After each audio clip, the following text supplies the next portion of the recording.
आई रही हूँ।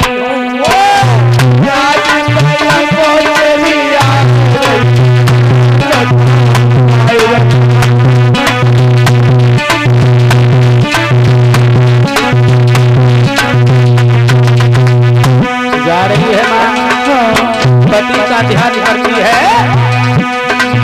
पिया तेरी आई रही है, मैं तो जा रही हूँ।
प्यारे श्रोताओं, सुनीति सोचती हुई जंगल में पहुंची और जब जंगल में पहुंची है एक सूखा कुआं देखा।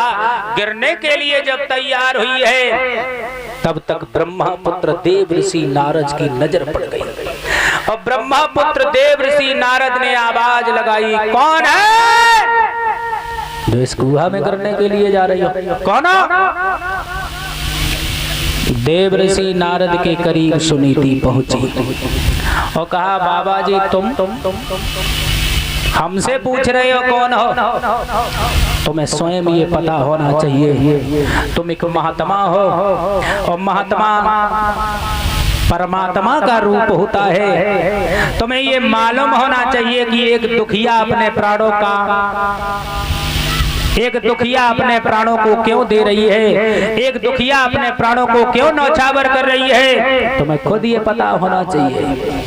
प्यारे श्रोताओं, ब्रह्मपुत्र देव ऋषि नारद समझ गए और ब्रह्मपुत्र देव ऋषि नारद ने कहा, क्योंकि संतों का हृदय जो होता है वो बड़ा ही मुलायम होता है, क्योंकि बताया संत हृदय नवनीत समाना, संतों का हृदय एक मक्खन की तरह मुलायम होता है।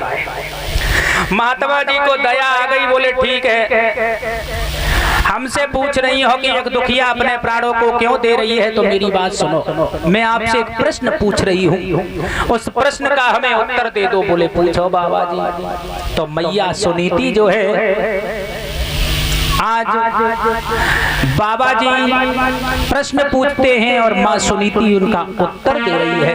ब्रह्मपुत्र देव ऋषि नारद ने पूछा है सुनीति से कि का वर्षा थोड़ी भई और का गौ किसान। हे देवी, मैं समझ रहा हूँ आपकी भावनाओं को। का वर्षा थोड़ी भई के कहूँ गौ किसान,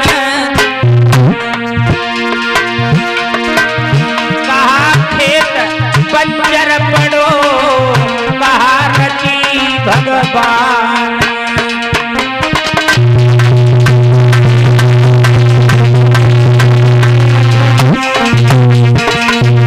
सुनीति ने कहा बाबा जी मेरी बात सुनो, ना बरसा थोड़ी भई ना गौ किसान,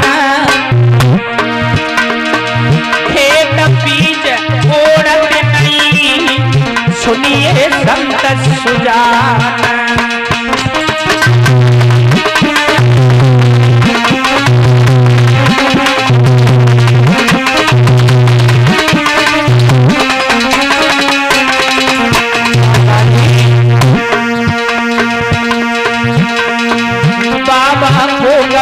पथरा करे कूद नहीं सकी की आई, बाबा को कभी पत्थर पड़े लला नहीं सकी की आई है।